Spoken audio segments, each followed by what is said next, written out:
Geert Wilders, Dutch politician, says they're controversial far right. Really? I don't think he's far right. I think the man's libertarian. I think he's very liberal on issues of sexuality. A man who spent 2 years living in Israel, certainly not anti-Semitic. He's not part of the far right. He believes that Islam is directly contrary to the liberties that Europeans, Dutch people in particular, have enjoyed for some years. Geert Wilders. He may be coming to Canada. We've been promised an interview with him, and indeed I would certainly enjoy that, a one-hour interview with this man. It doesn't mean I agree with him on everything, but it's that old thing called freedom of speech, you see, and he should be allowed to speak his mind.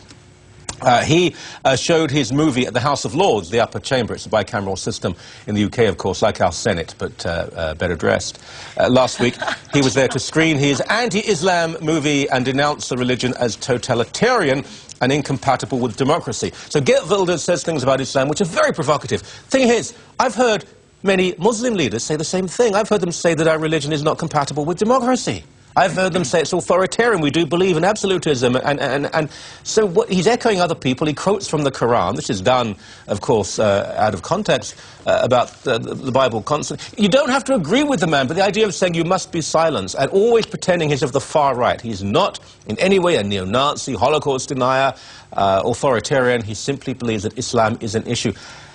It is, though, very provocative and very offensive to many law-abiding, peaceful, moderate Western Muslim people. They're hurt by it. Well, yeah, but isn't that the beauty of democracy and freedom of speech and freedom of expression, Michael, that you can get out onto a platform and say things that, God forbid, some people might not agree with or some people would take offense to. You know, and I think it speaks to, I mean, this is an elected member of the Dutch Parliament that was originally denied entry into the UK. And this is the same country where you will find radicalized mosques spouting all kinds of hateful, vile sermons about, you know, Jews and what have you. And so it speaks to the double standard. But hold on, you'll also find in Britain many mosques that condemn that sort of attitude, and they claim their life is made all the more difficult by Geert Wilders. Well, I don't know how it's made more difficult by Geert Wilders. Because it radicalizes other Muslims who say, look, if that's what they think of us, then forget moderation, we'll just become extreme. Oh, I don't think this is radicalizing anyone, Mike. I think the radicalization has, that horse has left the barn years ago. This guy is just blowing the whistle and bringing attention to it. You know, I mean, the idea, I mean, if Geert Wilders was speaking out, taking a total opposite viewpoint, do you think that would lead to less radicalization? I don't think so. So Ian McKellen, fine actor, by the way, and you probably know his work, he proudly said that when he goes to hotels, if they have a Gideon Bible, he tears certain pages of the Bible out. He doesn't like them. And people thought that was really a wonderful thing to do. He's not banned from anywhere. Geert Wilders says the Quran leads to, and of course, Ian is homosexual, that's why he did this. Wilders says that gay people are being persecuted in Muslim countries. And for that and other things, he's banned from, at one point, from entering the UK. The big problem is the UK and other parts of Europe have a serious, serious problem with radical Islam. Yeah. People within their own countries being more and more radicalized.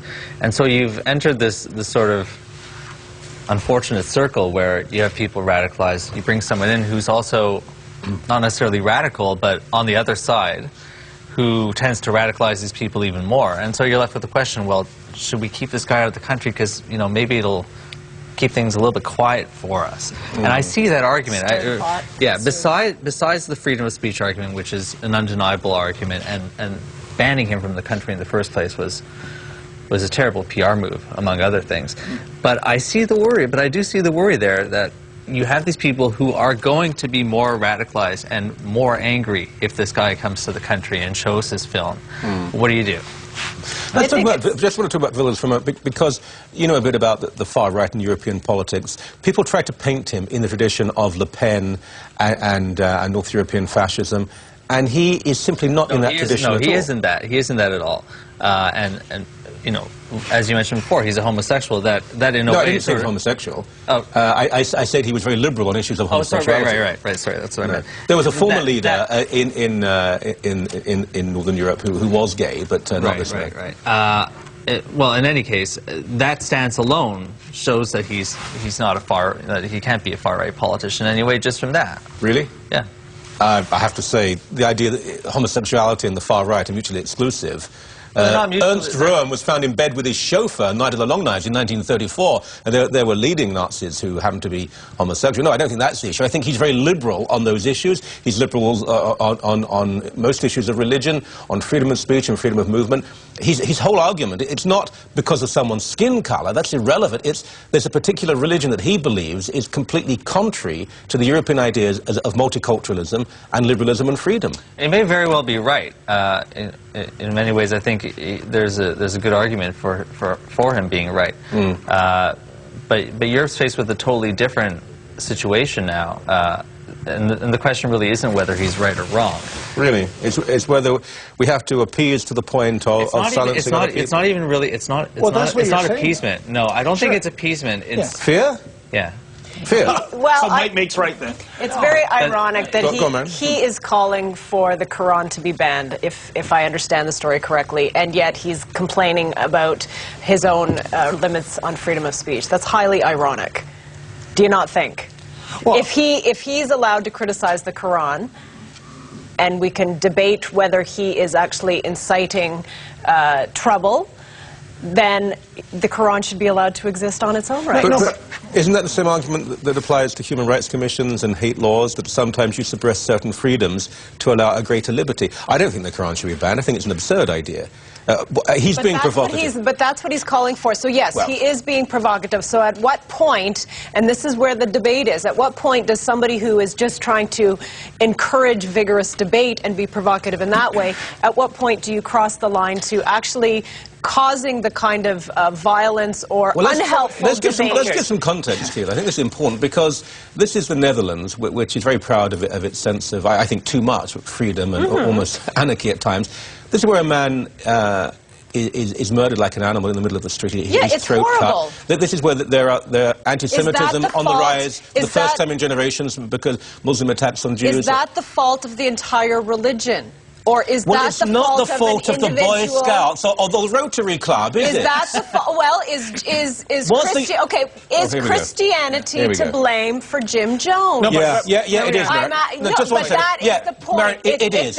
You're right. No, you're quite right. You're right. You're right. You know what? It's absolutely right. It's right. My baldness, my obesity, it's all the fault of Christian. You know, Marion, the reason I get tired of this is because it's just so anti-intellectual. Look, no one is saying all Muslims are, but the one uniting factor around attacks on cartoonists, movie makers being slaughtered, gays being hanged, Jews being attacked, it's not Christianity, it's not, but it is people who do support a radical form of Islam. Why are you so frightened of saying it?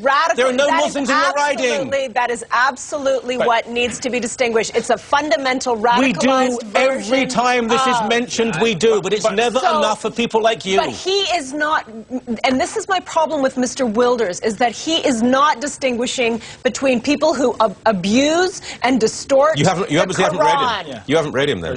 If he's calling for the entire book to be banned, therefore it means that none of us reasonable people can look at it and say, you know what, it actually are passages around He said that to open up the debate. And you know what? Of course he did. But and there are people who say far worse things about Christianity frequently, and they're never condemned, and they're never banned from countries. He is calling for the ban on the Quran. He is not distinguishing between radical Islam, which is a problem, and moderate Islam, which is not.